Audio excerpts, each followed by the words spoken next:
Welcome back to the OCO Roundtable podcast. From Orara & Company Advocates, my name is Melanie Mwenda, an associate in the firm, and we are excited to have you join us again. This is part 3 of our ongoing conversation on trademarks. In our previous episode, we explored local trademark decisions and their implications for businesses. Today, we widen the scope, looking at an international case and the interplay when it comes to trademarks and the internet. Joining me once again are my colleagues from the firm's intellectual property practice group, John Mbaluto, Claire Mwangi, Wambui Mwariri, and Blenda Nyahoro. Karibuni sana. Thank you. Thank you, Melanie.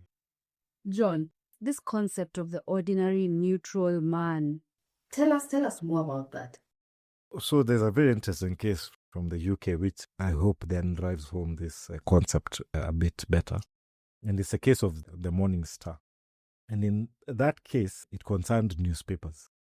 The publishers of the Morning Star, which was a British Communist Party publication, sought an injunction to prevent express newspapers who had come up with a tabloid, which was going to be called the Daily Star. And it was contended by the plaintiffs that the defendant's paper, the Daily Star, would again confuse and deceive people into thinking that it is the Morning Star when it is in fact a different newspaper. So it went before a judge, and the judge in very colorful language coined a standard of, say, perception, which I'll take you through. So he said this, that if one puts the two papers side by side, I, for myself, this is now the judge talking, would find that the two papers are so different in every way that only a moron in a hurry would be misled. And therefore, he coined that phrase, moron in a hurry.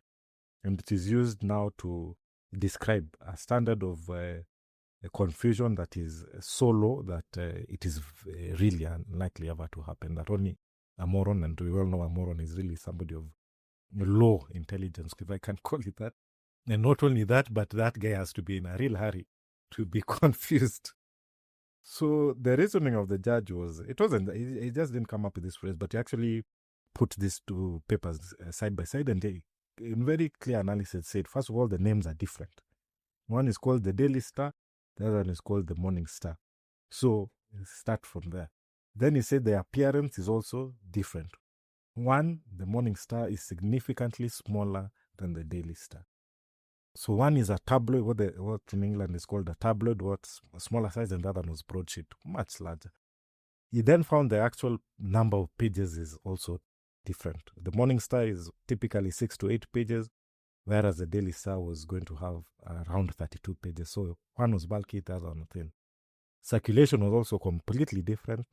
The Morning Star was hitting circulation levels of around 21,000 copies, whereas Daily Star was going to be circulating 1 million copies daily. What then did that mean?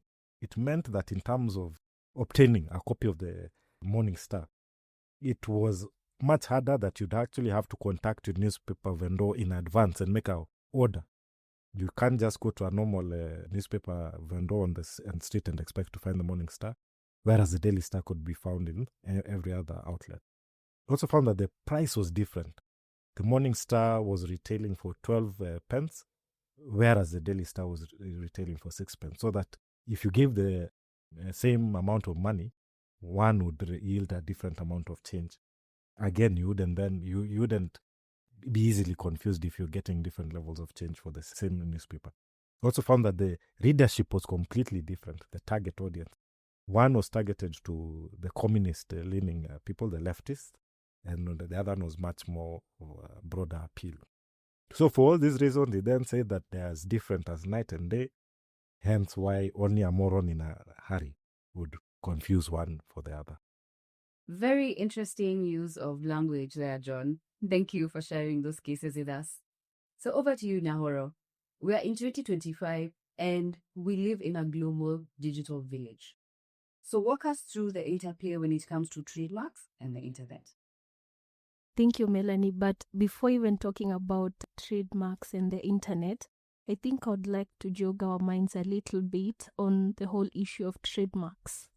So as my colleagues have said in the earlier series or episode, a trademark is really just something that helps us tell one product or business apart from another. So, for instance, if you see the device of a rising sun in a shade of brown and you've come across it before, chances are that you'll immediately think of Aurora and Company Advocates, which is actually a registered mark in Kenya.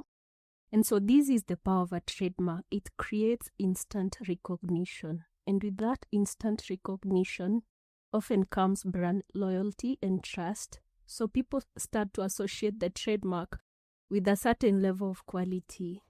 And that's why you'll find that in many cases, a customer is willing to pay more for a product or service simply because they trust what that trademark represents. They know what to expect, and that consistency builds confidence.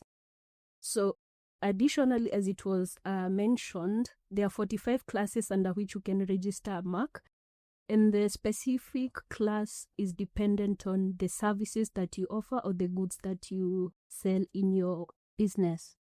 Yeah, so that said, we now talk about trademarks and the internet, the interplay between the two.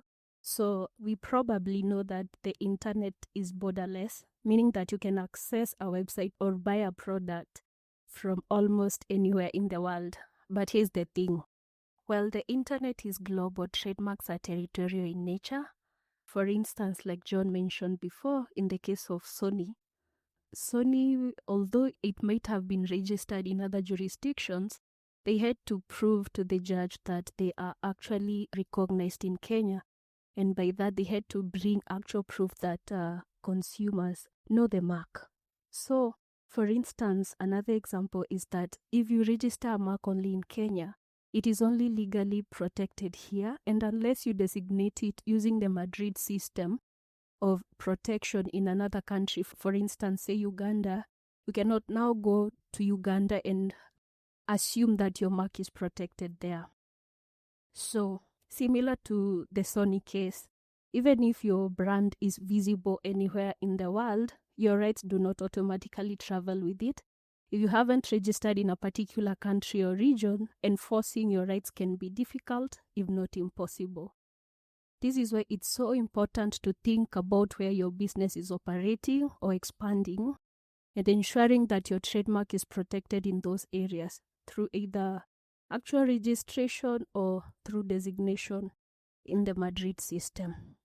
That said, we now move on to the next section of where I'll be discussing the 3 concerns that arise in the use of trademarks and the internet, and I'll also be giving recommendations at the end. So on to the first concern that arises in the use of trademarks in this era of the internet is what we call keyword advertising, and this is actually an issue I have experienced before. So keyword advertising is where a business pays a search engine, for instance Google, to display its ads when certain words or phrases are typed into the search bar. On the face of it, this may not appear to be an issue. However, it becomes one when those paid keywords include another person's trademark. For example, let us say that there is a flower business that owns a registered trademark and it has online presence. So a consumer searches for that name online, expecting to find the official shop of the flower business. Ideally, that should lead the consumer to the trademark owner's online shop.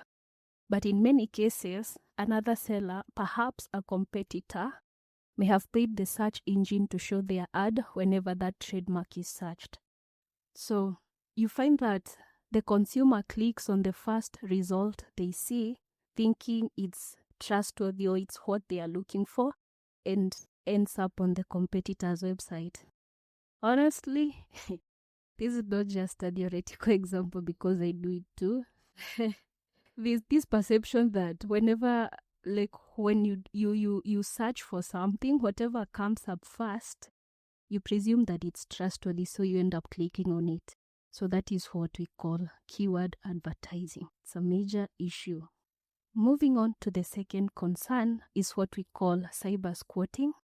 It's almost similar to the keyword advertising, but cybersquatting is where a person registers a domain name that includes a trademark that they do not own. often hoping to profit from it. So cybersquatting manifests like this. So someone registers a web address before the actual business does. For example, maybe someone registers a domain name with the abbreviations OCO before Moron and Company Advocates register their mark and have or register their domain. So this person will now try to sell that domain name containing the abbreviation OCO to us at a higher price or worse, use it to mislead customers by pretending to be us. So when this happens, it doesn't just confuse the customers, it can actually dilute your trademark, meaning that it can weaken the uniqueness and reputation of your brand, especially if the domain is associated with low quality or unrelated content. So keyword advertising and cybersquatting can be very confusing, but the main difference is that keyword advertising happens in search results, while cybersquatting happens in website addresses. I'm sure we have also experienced cybersquatting. So the last concern is what we call impersonation on social media. This is a huge one now, especially since we have a lot of content creators. I don't have a personal vendetta against them, but anyway. So impersonation on social media happens when someone creates fake accounts using a brand's name, logo, or even content, making it look like the official page. I'm sure some of us have come across content creators warning their followers about fake accounts pretending to be them.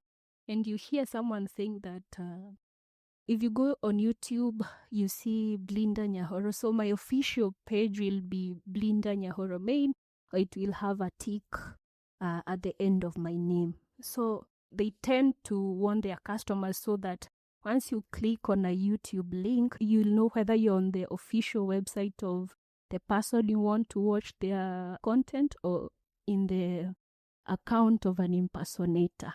So you find that these impersonators often scam followers, sell counterfeit products, or simply damage a brand's image by posting misleading or inappropriate content. The problem is made worse by how now easy it is to create accounts on platforms like Facebook, Instagram, or X. And unless the brand is actively monitoring and reporting these pages, the impersonation can go unchecked for a long time. So, having spoken about the three main, or what I consider as the three main concerns in the interplay between trademarks and the internet, I'll give 3 equal recommendations to these concerns. And I'll start with the concern of keyword advertising. So like I said, keyword advertising manifests in search engines. So as a recommendation, businesses should register their trademarks in key markets where they operate. So for example, if you're in Kenya, Uganda, and Tanzania, you can register your mark in Kenya where maybe, for example, the main operations are here. And then you use, for example, the Madrid system to designate your trademark in Uganda and Tanzania. So the importance of doing this is that it makes it easier to challenge unauthorized use of your mark in online ads and enforce your rights more effectively. Moving on to cybersquatting, which I said manifests in website addresses, I would advise businesses to register their mark as early as possible. And even if you cannot afford to buy multiple domain names, having a registered trademarks at least gives you a stronger legal basis to challenge anyone who misuses your brand online, including through platforms like domain name disputes. So lastly, for social media impersonation, businesses and maybe other content creators who are like individual, I would advise them to get verified on major platforms, because this not only builds your credibility with your audience so that they are sure that this is your actual official page, but it also makes it easier for you to report and remove fake pages pretending to be you and your business. And with that, Melanie, I am done. Thank you for that, Nyahoro. Very, very, very intriguing. Now over to the team. Any parting shots as we close today's episode? Well, Melanie, I believe the largest takeaway from this session and from the sessions we've been doing on trademark so far is that selecting a trademark may not feel like it's such a high-stakes decision at the first time. But in reality, it will shape how your business will grow, how it will protect its interests, and how it will position itself in the market. So selecting the wrong trademark will lead you to costly disputes and you miss opportunities in an increasingly competitive world.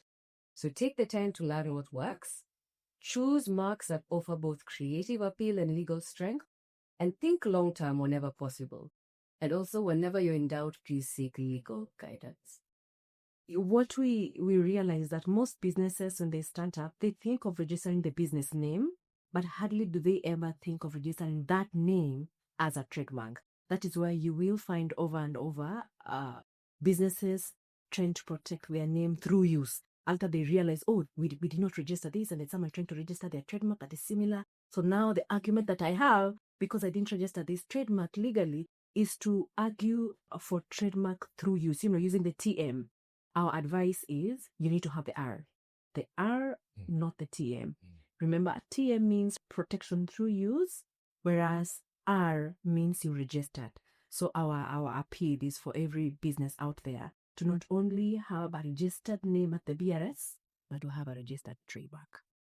Yeah, so for me, I think the final parting shot I would have is to remind everyone who finds himself in front of a judge. A judge is impressed not by hearsay, not by rumor, but by proof.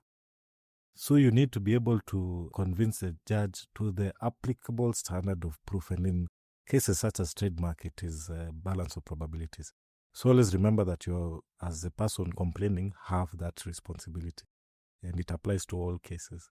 Discharge your burden, and in that case, your chances of success will improve.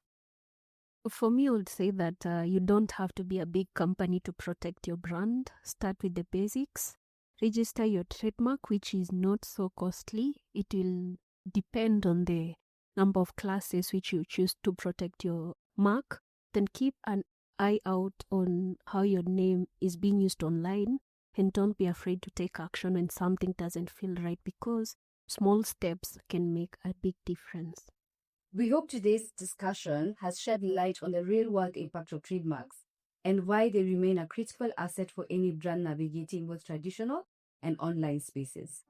As always, if you'd like to learn more about intellectual property or any other areas of law, we invite you to listen to more of this and other episodes by visiting our website at www.oraro.co.ke. We value your feedback, and therefore, we encourage you to reach out to us on our social media handles using the hashtag #OCORoundtable. Until then, goodbye and take care.